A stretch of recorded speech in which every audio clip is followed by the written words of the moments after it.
So today, like Laura mentioned, we're going to chat about how to create financial flexibility in your life. So first, we'll start with a little bit about our team. We'll go through cash flow tips and tools, how to make cash flow and budgeting a little bit easier. We'll talk about how to prepare for the unexpected and laying your, financial foundation properly.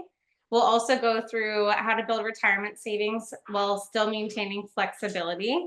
And then we'll go into some common myths and leave you with some action items to take away. So first, a little bit about our team. We're a team of 5. We're small but mighty. We are a Horizon Advisory Group, but we hang our license kind of like our back office with Commonwealth Financial Network. Financial planners are sort of like realtors. If you think of like a Keller Williams, you might have the Angelique Ayala real estate team, but they hang their license with Keller Williams. That's sort of how we work.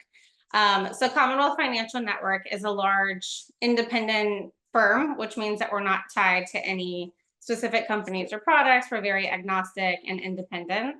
And then we are fiduciaries, which means that we have to have your best interests in mind as we go through the planning process.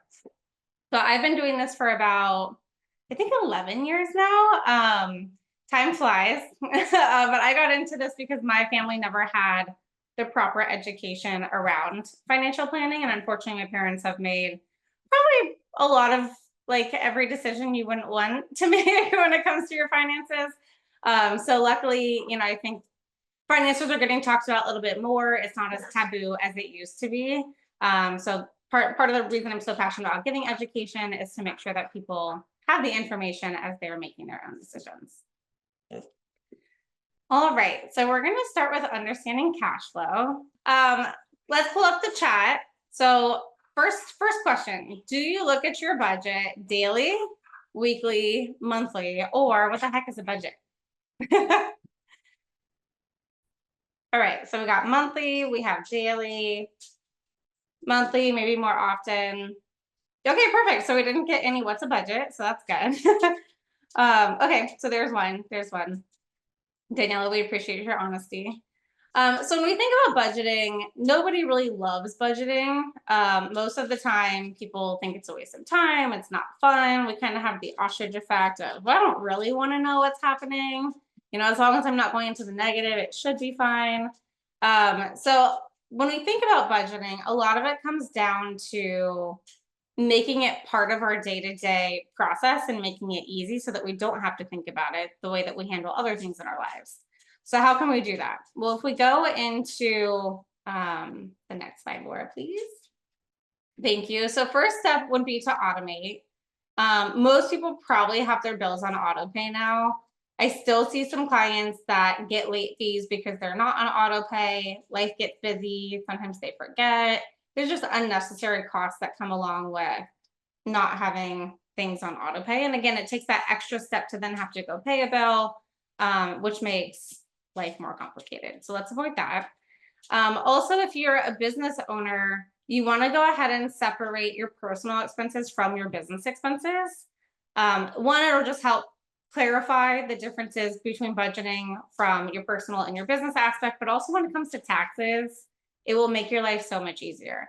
As part of that, you also want to set up an LLC. So if you haven't already, whether you're a sole proprietor, or if you want to become an S corp, you would obviously need an LLC.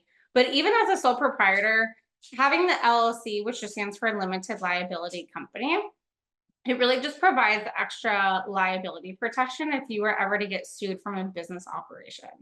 So ideally, none of us get sued. We want to avoid that. But on the off chance that happens, when you have your business expenses in business accounts, and then you have the LLC sort of wrapped around that, if you were to get sued, that person that's suing you cannot come after your personal assets.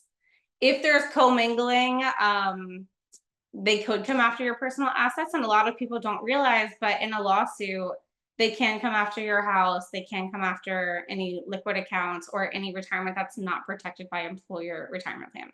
So super important there. And then it also, again, helps with budgeting. And then we want to let an online tool do the work for you. So we'll get into some tips and tricks into how to do that here in a second. And last but not least, we think that you should check your budget weekly. So I love that some of you are doing it monthly. A month, a lot can happen in a month, especially in busy months when things are out of whack. Maybe there's camps to pay for, there's extracurricular activities, there's trips. Maybe your HVAC, breaks. I had to get mine replaced on Friday, so that's not fun. But so you want to be checking it a little bit more frequently, and we'll also talk about why here in a second.